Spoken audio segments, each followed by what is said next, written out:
अष्टपानैकनयनः धूम्रकर्णोध्वरो मम.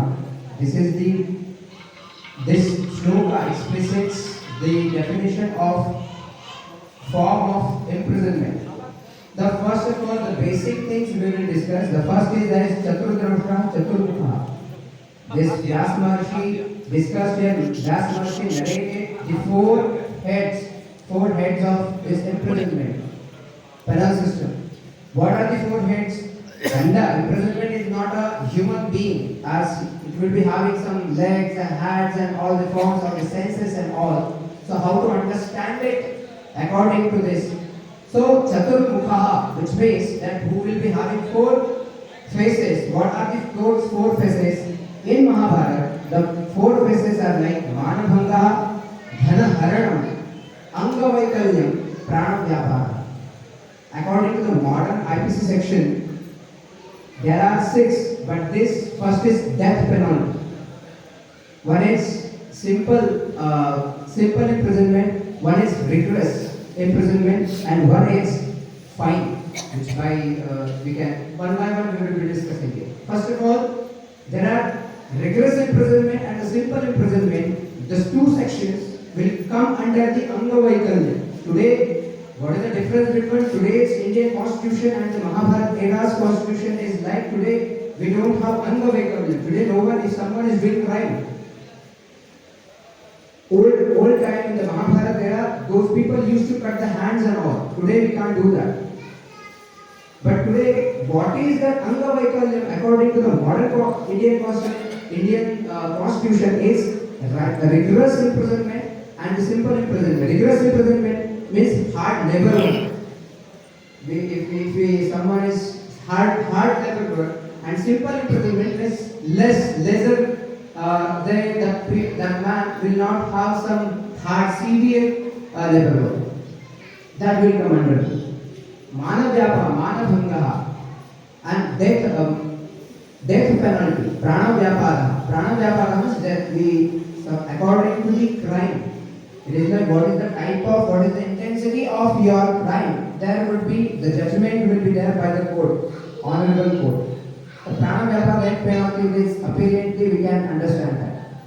And one is, fourth phase is like fine.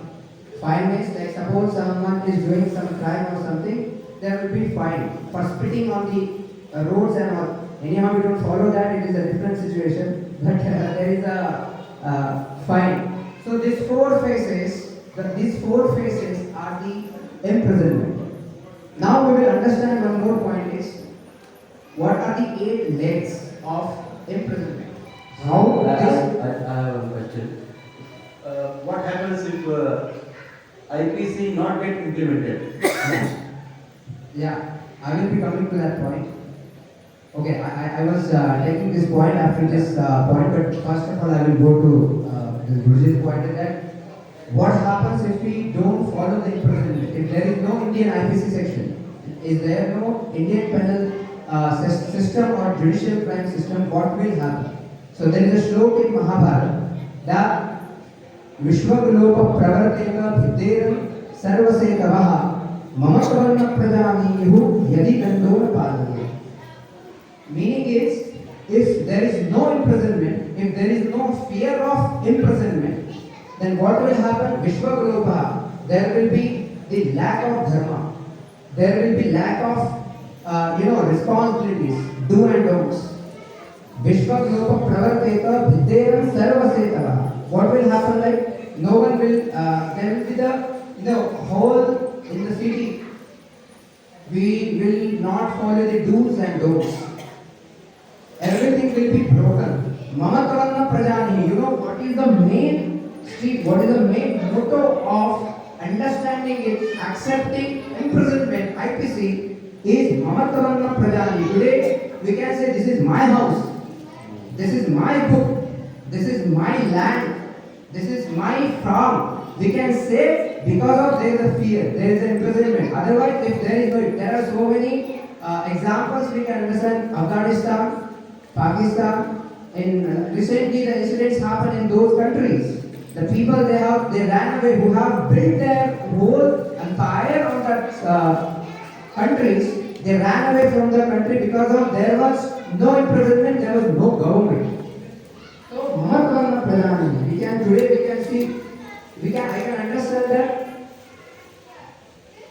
या ठिकाणी विजय काका या ठिकाणी आलेले आहेत. नागपूरहून त्यांचा आपण टाळ्यावाजून स्वागत करूया. त्यांचा सत्कार श्री गुरुजी त्यांचा सत्कार करतील.